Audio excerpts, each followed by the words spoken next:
Our next act coming to the stage, let's say I made a wrong decision 8 years ago. Fucking Oscar gift basket, pilot, tough crowd, TV. Now I'm stuck with her and a fucking kid. A big hand for Bonnie McFarlane, folks.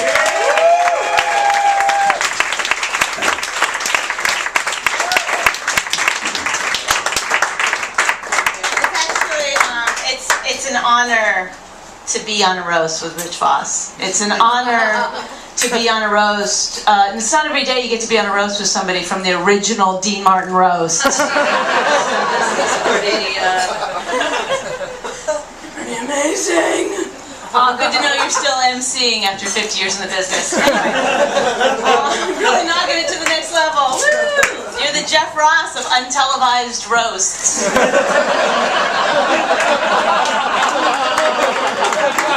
No, I know, it's hard for you to do TV because of your teeth. You know, they can't be white balanced.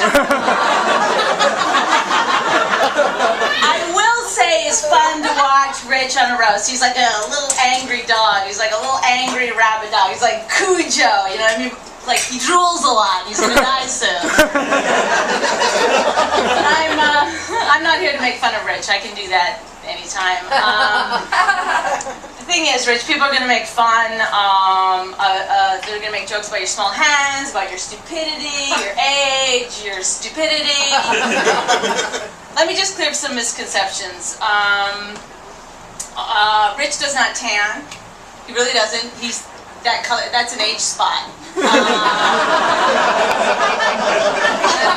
All over his body. Rich does all his own bookings. He's good at business. When you look at his face, you realize, yes, he is made for the rat race.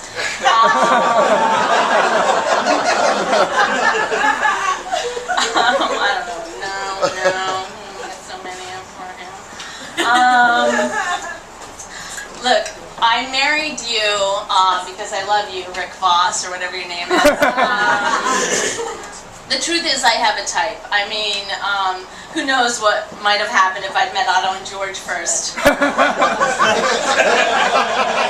might be with George now. I don't know. You know, I'm a sucker for dummies. Did I make a mistake? Of course I did. Can I get out of it? I don't know. For his birthday, I gave him a hoodie and a ticket to Florida. We'll see what happens.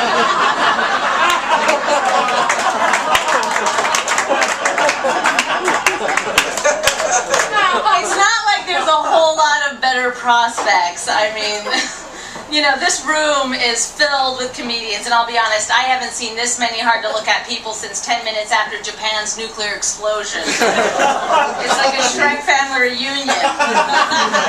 The noise you hear is the audience's involuntary gag reflex working overtime. This club would be better off lighting the audience and having the comedians perform on stage in the dark. I said stage just to be cute. I mean, is it really that costly to use a 10-inch riser? Or were you forced by your own demented pathology to go with the exact specs of the Comedy Cellar? I mean, what does it say in the ZGAT guide? Built to exact revenge for a village comedy club because they wouldn't let us do a cringe humor show in 2003. And also in loving memory of a dead comedian. It's so poetic. Mike DiStefano lives. Free meals for the MCs do not. Sorry. It's over. No, it's a great place to eat if you've got $2,400 burning a hole in your pocket. I love the food, when you want all of the pretension and none of the flavor. Look. I know you're proud of the kitchen, but some of the food is nasty. Some of your dishes are so sloppy and disgusting. I saw Joe DeRosa trying to buy it a drink.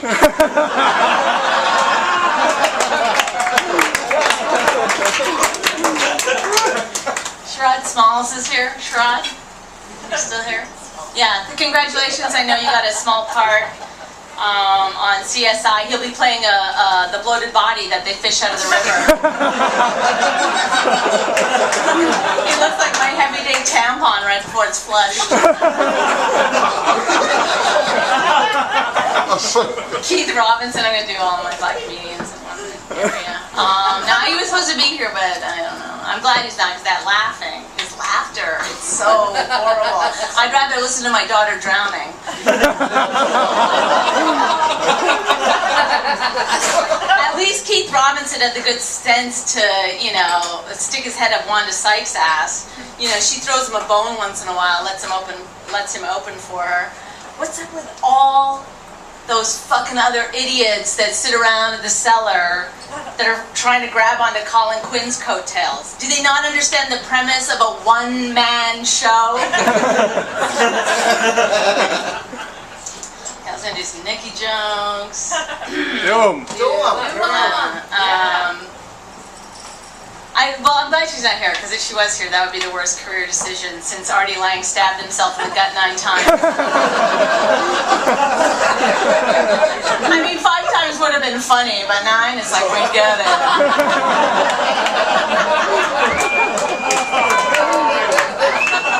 I can't make fun of Nikki. I was taught to condescend to retarded people. She's so young and pretty. Personally, I prefer being funny, but take what God gives you. No, she does. She has that one joke that if she ever figures out the timing of it.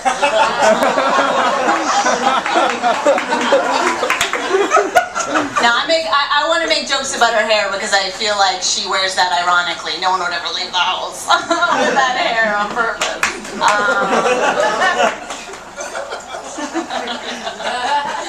Amanda Bynes called. She wants her wig back. You know.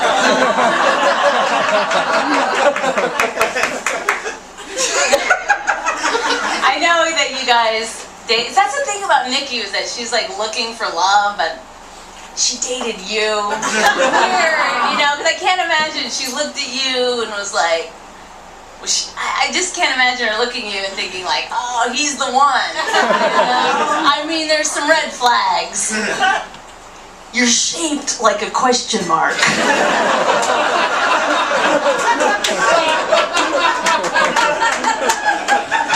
DeRosa, you know what makes you look good? Standing next to Dan St. Germain. No, he is a bad motherfucker. He's so greasy, Bloomberg tried to ban him in 2008.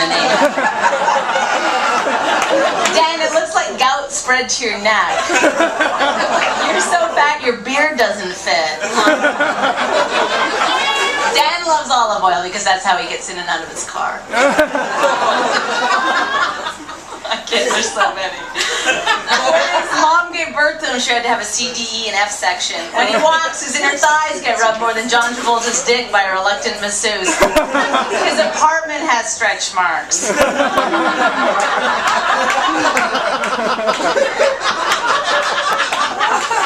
Okay, Dan, I'm done. I'm just repeating a phrase that you should say next time you're eating.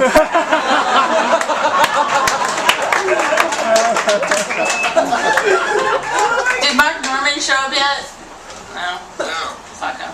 No one knows who he is anymore. I think I speak for everyone here when I say I've never seen his act. Kurt Metzger. You know what's cool about Kurt Metzger? He's not all wrapped up in this crazy, superficial emphasis on being funny. I will say this, you carry yourself with the confidence of someone much more talented. You're as overrated as Dan is fat. Like Lawrence is coming on the scene, stealing your thunder. I have a joke about you. Shit.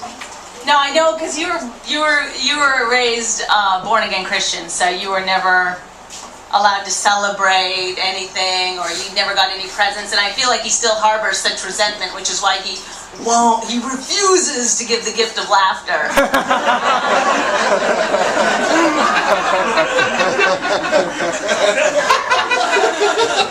Joe DeRosa, who still celebrates their birthday at 36? I mean, it's not even a landmark birthday. Are you that desperate that you're trying to drum up a little heat by having a roast for yourself? There's good things about getting older, Joe. You'll grow into your hump.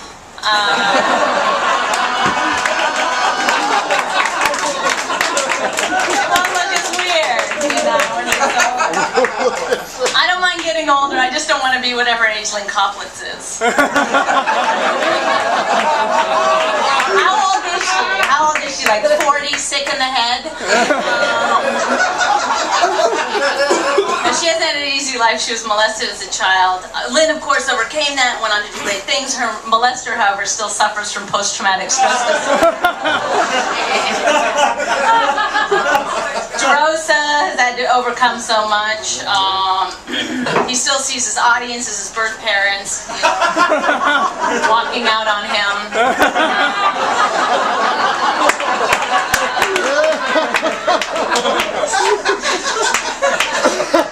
You look good, Joe. So, you wearing your Manx tonight? Joe's always on a diet, like he did a pizza cleanse, and then he did that diet where he did like he had a sensible, or he had like a protein shake for breakfast and a protein shake for lunch, and then for dinner he ate John Panette. Sorry. I know, you act like you're always carrying the weight of the world on the back of your neck.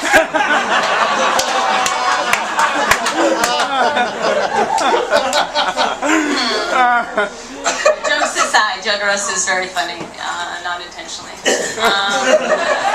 Now, we've had our ups and downs, and, you know, we've fought. We've had some pretty big fights, actually, where, you know, you've yelled at me some insults, and I've hurled insults back at you. And you know who it hurts the most is Rich, because he doesn't understand the words. Happy birthday, Joe. Thank you very much.